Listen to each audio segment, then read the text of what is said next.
Hello everyone, I'm Steve Wyss, joined as ever by Kevin Harper for the latest Cricket World Cup 2019 preview.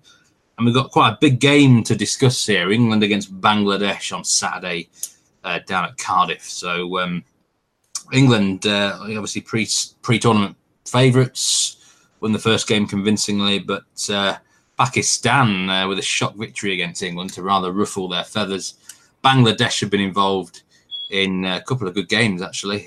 Beat South Africa as well, and then really pushed New Zealand. So all set up to be a tight contest, but, well, good contest, hopefully. Not the way the bookies see it, though. England are massively short favourites. But we've been bigging up Bangladesh throughout the whole tournament, and I suspect, Kev, that you think this is going to be a lot closer than the bookmakers think. Oh, I absolutely do, Steve. Yeah. Probably a little bit closer than, if I'm honest, than what I thought it might have been this time last week when the tournament got underway. I'd probably have had this one when we previewed the tournament. We gave England, Australia, India a clean passage through to semi-finals, didn't we? We had Bangladesh fighting it out with everyone else, and this was probably I gave Bangladesh 6 chances of winning.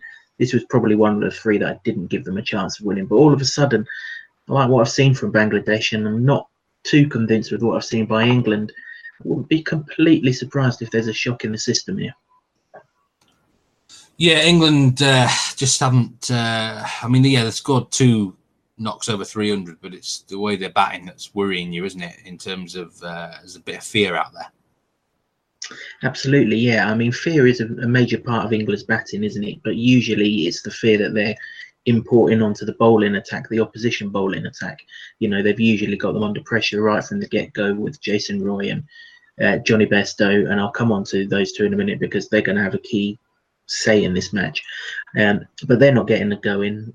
Joe Root's never been one to put the pressure on in a style sense. He puts them on in an accumulation of runs sense. And Owen Morgan, and even to a lesser extent Ben Stokes, are in their shells as well, aren't they? If you think back to that South Africa game, Stokes did plenty of scoring, but he didn't really do it with big sixes. And also, if you think back to that game, England's effort in the field was a little bit indifferent. Everyone remembers the Stokes catch, but he was quite right when he said he nearly made a balls up of it, and he had to rescue himself with that brilliant catch. And they were terrible in the field against Pakistan. I mean, if you're outfielded by Pakistan, you know you've got problems. So all isn't well with the England camp, and they need a really dominant performance here. Don't leave it for another game now. They need a real dominant performance here to get back to where they need to be in this tournament. Bangladesh offer a different sort of test in terms of their bowling. There's a lot of spinners, slower bowlers, and is that a good thing for England or a bad thing? Probably not a good thing, is it? Because you look at the 2 matches so far, both teams have opened up with a spinner against them, and both have had a wicket in the first couple of overs. So from that point of view, you've got to think that England could well get off to a dodgy start, because there's no way on this world that Shakib or Mahedi Hassan doesn't take the new ball. I would imagine it would be Shakib, just purely because both of England's openers are right-handers, and that's how they worked it against New Zealand, wasn't it? Shakib with the new ball. So yeah, they're going to have a trial by spin fairly early on, and if they don't start off well against spin, they're just going to keep on coming. The spinners there, they've got Mossadegh Hussain as well, haven't they, who can bowl spin, and I dare say at some point Mahmudullah's going to turn his arm over. So yeah, they're definitely going to be tested by spin here on a wicket which has been playing really, really well actually in this tournament, and it's not really been offering too much for the spinners, but it's going to be a bit damp and a bit puddingy, isn't it? And what's it Shane Warne always says, if it seems, it spins. So you know, they could be in for a tricky test. Although interestingly, England are looking at dropping a spinner here, so read into that what you will. Yeah, Cardiff's going to get a big drenching of rain on Friday, so the outfield could be quite slow here. It's a pretty big outfield out wide, isn't it? Down the ground, there's it's quite short, but. You say, yeah, I was going to ask you about the pitch report here, but it has been playing pretty well in general, so I don't think there'll be too many issues to worry about in that department for either side. Let's talk a bit about the other matchup then, Bangladesh batting against England bowling. I mean, Bangladesh have actually looked quite at home against the faster bowling of South Africa and New Zealand. I've actually been really impressed with the tactics of Bangladesh. I think they've got a really good, loads of great game plans on how to combat the bowlers. They seem to have, attack the right ones at the right time. They're not stupid. They look pretty clever to me. So England, nothing to fear for them here, is there, surely? And that's the kind of difference between these two sides, isn't it? If you think back to England against Pakistan and where I was coming from with Shackles being on their batting, the muddled minds, Bangladesh would have gone for Hafiz. They'd have gone for Shoaib Malik, but England just nudged them around, and they didn't even go at a run of ball, those two bowlers. And they're probably not even going to bowl an allotted 10 overs again in the rest of the tournament. That's how naive and nervy England were in that game. Like you say, Pakistan, Bangladesh, they really set out to attack certain bowlers against New Zealand, didn't they? When Neesham came on, the switch just flicked, didn't it? They saw off that storm from Lockie Ferguson, which was one of the best passages of cricket there's been in this tournament. I mean, that was true hard cricket, and in years gone by, Bangladesh would have wilted there, but their two experienced men stood up, and they were always probably 2 or 3 overs away from getting control of the game, weren't they, Bangladesh? But that was nothing down to what Bangladesh did. That was just the fact that New Zealand were absolutely brilliant in everything they did in the field in that game, with the exception of Neesham's bowling. So it'll be interesting to see who they target here. You would think Moeen Ali will be a prime candidate, especially if the ball doesn't spin. But Liam Plunkett's coming back. He may be another one to target. Ben Stokes, of course. The good thing from Bangladesh's point of view here is if you can see through Archer and don't let him do too much damage, there isn't a great deal to be had in the rest of the England bowlers. So, Steve Rose is a really clever coach. He knows all about England. He's coached in England most of his life. There's an awful lot of similarity in this Bangladesh side to the Worcestershire side that he coached for so long. And, I'm looking forward to that battle. Bangladesh's batsmen against England bowlers. Well, we've got quite a few picks for this game. Let's just talk about the match outcome. I personally think England will win the game. I just think their extra little bit of class will show through in the end, especially if they are chasing a total. However, I don't believe this is going to be a walk in the park myself. Bangladesh, this is a proper banana skin, isn't it? Everyone is expecting England to absolutely trounce them, and it's absolutely unthinkable that they could lose the game. They've got nothing to gain here, England, really, apart from 2 points. That's the way I see it. You're going to take the Bangladesh handicap. You've taken it first 2 matches, and they've delivered for you very convincingly on both accounts there. The handicap is a huge one in cricketing terms for 50 overs. 59.5 runs, which is fairly big, and 7.5 wickets. Which is unbelievable, really. So if Bangladesh were to just take 3 wickets, it's a good one. Yeah, that's great. I mean, even if you're chasing a low total, a side may well go after, the run rate and lose 2 or 3 or 4 anyway. So yeah, Bangladeshi handicap. Talk us through this one, Kev. It's pretty absurd, isn't it? Yeah, it's insulting. That's the word. I mean, this is the kind of handicap I would have expected Afghanistan to be against England. Maybe a few more runs on top of that, but 7.5 wickets. I mean, Bangladesh are inferiorly better than Afghanistan, and we've liked what we've seen from Afghanistan and praised them when needed on this podcast. So it's not like we're against Afghanistan. I just don't see where it's coming from, Steve. Bangladesh put 300 up against South Africa. In fact, if you want to use that as a direct form line, they batted better against South Africa than England did on exactly the same ground, on exactly the same pitch. They put up another 20 runs. They haven't bowled atrociously in this tournament by any stretch of the imagination. They were under par with the bat against New Zealand, but if Mushfiqur hadn't made a mess of that run out, who knows what would have happened in that game. But the fact that New Zealand only got there with 2 wickets left and that run out would have denied a 100-run partnership, you've got to think that Bangladesh would have won that game. I think they're runners in the match, let alone with a 50-odd run start. Like you say, the 7.5 wickets is just mental. I mean, there's all sorts of scenarios that creates 3 wickets. I've just mentioned one of them, spin to the opening batsman. if Shakib's on it or whichever that spinner is on it, you could easily get two in the first 2 or 3 overs because neither Bairstow or Roy are comfortable opening against spin. And from there onwards, you're looking at one more, aren't you? And that's before we've even mentioned the Fizz, who's been bowling brilliantly in this tournament. So, yeah, that's a joke. That side of the line's an absolute joke. I guess the other side of the line, they're expecting England to absolutely fill their boots. But even if they do, you know, it's hard to see, like you say, on a ground that's probably going to be wet. So if England are batting first, still likely to be wet. It's hard to see England scoring, you know, the 350s and that kind of score that they'd need to cover this, because Bangladesh are good for, you know, the better part of 300, aren't they? And they like this ground, Bangladesh. I mentioned in the podcast against New Zealand, they beat New Zealand here in the Champions Trophy to make the semi-final. I'm pretty sure this is the ground that they beat Australia on way back when in 2005, when that Ashes summer started off. I'm sure it was here they beat them. Yeah, I remember. So this is a famous ground for Bangladesh. It won't hold any fears for them whatsoever. They'll have good memories. People like Shakib will have been around at that time as well. So yeah, I really think they'll run England close. Whether they win the match, they probably won't win a close match, will they? You'd probably think England's batting depth or that extra class with the ball will see them through. But if England do feel the pressure and they collapse at any point, Bangladesh certainly won't be found wanting in the getting over the line department. What do you think Bangladesh would do if they win the toss? Do they change it up a bit, or are they a set way? England will bowl, won't they? I think both teams will bowl just purely because of the rain that's going to be there on Friday.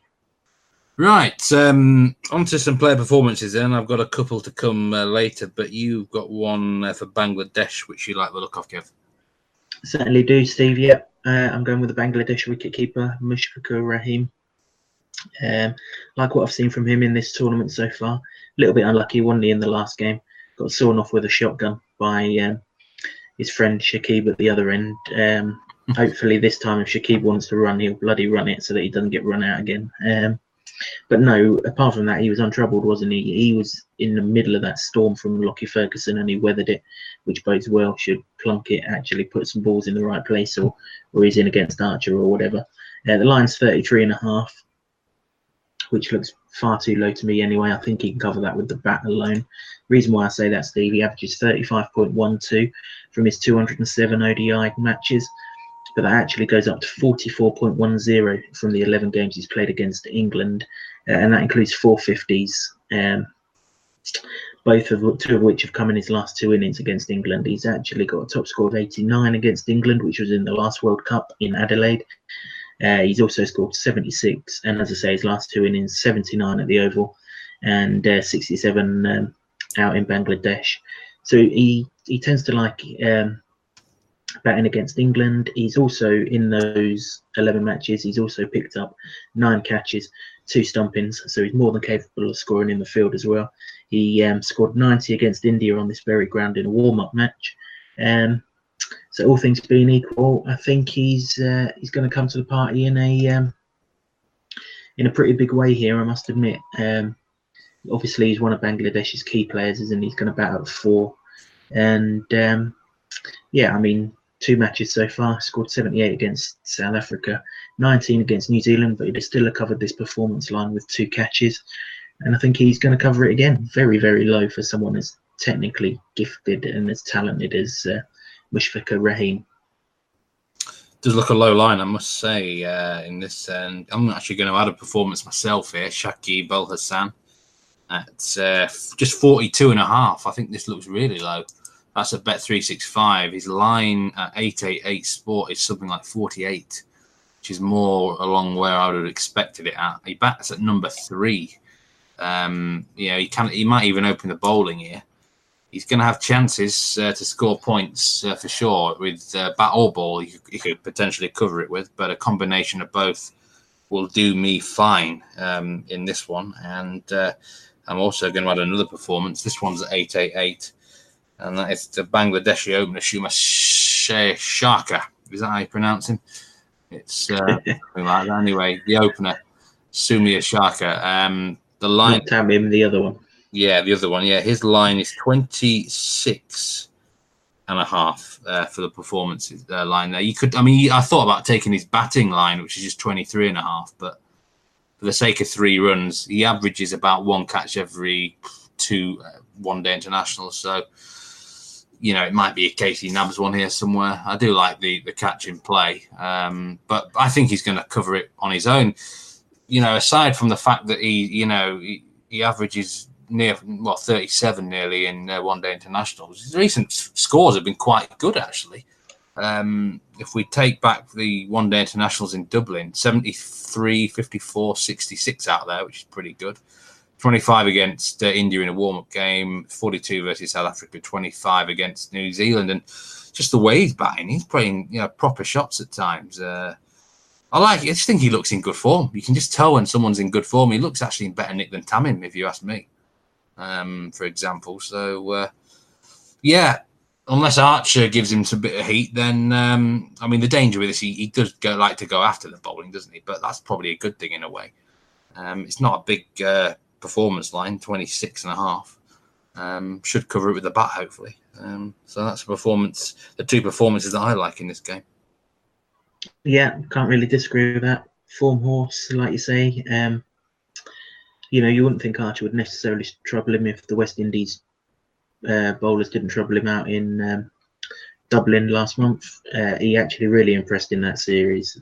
Some of the shots he was playing were fantastic shots, and he's a clean striker of the cricket ball. You're going to know your fate fairly quickly either way, Steve. Either he doesn't get to 26 or he's going to get there pretty rapidly. So, certainly wouldn't disagree with you there. And obviously the Shakib one's an obvious shout, isn't it? I was picking between him or Mushfiqur. I've just sided with Mushfiqur's performance just on his record against England. But, I mentioned the other day when we did the Bangladesh-New Zealand game that Shakib scored a ton in that game that was on this very ground back in 2017 Champions Trophy. So he likes his place with the bat. He's played here before for Worcestershire, I would imagine. And, fully expect him to go well. He could cover that with either bat and ball. Well, this Sumia, before the Dublin series, he played in 2 games. I'll be honest, I don't even know what format this is. It's down as LA, and it was in a place called Savar. It looks probably Bangladeshi, I think, or something, but he scored the 2 previous matches, he scored 106 and 208 not out. So it's been a while since this bloke, it's a bit worrying actually, it's been a while since he's had any sort of failure at all, really. Perhaps he's due one, but hopefully it won't come against England. But well, that's 50 over cricket, so he's 2 big scores for 50 over cricket. Is that 50 over? Yeah, list day domestic 50 over. Yeah, the over game. Yep. Fucking hell. fair dues. Goodness knows what the bowling must be like. But let's talk about England. There was a couple of performances that I looked at. Ben Stokes was one, 45.5. I've got a feeling Stokes might have a good game here, actually. I don't think he was happy about his last match, was he? I think he's the sort of bloke who likes a bit of responsibility. And I did actually look at Josh Butler, 46.5 as well. But perhaps he's not contributing as much behind the stumps as you might expect. But he's batting very well. And you actually like Butler in the top England batsman market, don't you? Yep, certainly do. I alluded to this on either on a podcast we did or off air that this is rapidly becoming a new ball tournament in terms of the bowlers. It's either wickets with the new ball or they're really starting to struggle and having to rely on batsman mistakes, aren't they? So hopefully Bangladesh get a couple of 3 scalps with the new ball, and that'll see Josh Butler in. He played 4 games against Bangladesh, made 50s in 3 of them. So he obviously likes his bowling attack. Used to playing in the subcontinent now, isn't he? Butler's been an IPL regular for a few years, so the spin won't bother him. The quicker bowlers, they've definitely not got enough pace to bother him. So, fully expect him to go well. Butler is one of the best straight hitters of cricket ball in the world, whether that's down the ground or over his shoulder. And obviously, that's where you score quickly on this ground, isn't it? He's not going to score many 4s down the ground because he's just so brutal that in misses he'll go for 6. So even if he's got a score to chase, I expect him to give it a good go. I mean, he was chasing near enough a century from Joe Root the other day, wasn't he? And he all but caught him. So, you know, I think 8-1's a massive price on that. Or if you want to edge your bets, if you think that someone in England's top 4 or 5 going to get away, then why not take him at a slightly lower price at Boyle Sports? But have that, if he gets 50, get your money back sort of caveat on top. Yeah, 6-1 at Boyle Sports. I think if England do lose a couple of early wickets and Root's one of them, then I think it will be. I think it's going to be between Stokes and Butler for the top bat myself. If they do lose early wickets, that is, which is a possibility. Well, we had plenty to talk about there. Very good discussion and plenty of picks. I think the big message here from us is do not underestimate Bangladesh, and you know, it's going to be a good game of cricket. Absolutely, yeah. The odds are not reflective of what I expect to see. I think we've seen enough now from Bangladesh in that series in Ireland and the 2 matches that they've played in this tournament to suggest that, you know, they're not suddenly going to fold. They're at the very least they're going to put in competitive performances, and that's all we need for that handicap. Oh, brilliant! Okay, well, we're back for the second match on Saturday. New Zealand versus Afghanistan. But from this edition, it's goodbye from me. Cheers, Steve. Goodbye from me too. Yep.